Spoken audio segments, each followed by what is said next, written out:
Hello and welcome, dear colleagues of MRCP PACES Pulse Academy. Today, I will discuss the treatment of Cushing syndrome and Cushing's disease, focusing on how to manage such cases effectively. It is crucial to emphasize a multidisciplinary team approach, with treatment tailored to the underlying cause. In pseudo-Cushing syndrome, managing contributing factors like depression, excessive alcohol intake, stress, and obesity is essential to improving the patient's condition. If Cushing syndrome results from exogenous steroid use, we must collaborate with the treating physician to adjust or stop steroids and consider steroid-sparing agents.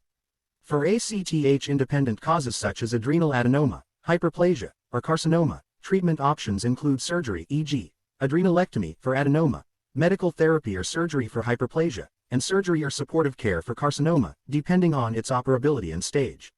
In ACTH-dependent cases like pituitary tumors, the first-line treatment is surgical removal, hypophysectomy, either complete or subtotal, followed by medical therapy with somatostatin analogs or radiotherapy if surgery is not feasible or fully effective.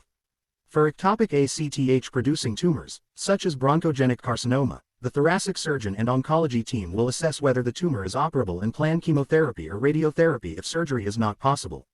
Patients often have concerns about weight normalization, diabetes, and hypertension after treatment.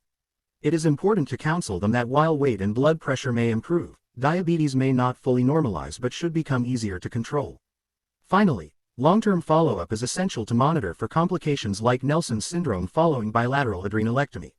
A well-coordinated approach and patient education are key to improving outcomes and quality of life in these challenging cases. For more detailed explanations and related topics, we invite you to watch our videos on our YouTube channel. Don't forget to like, comment, and subscribe to stay updated with our latest educational content. Thank you.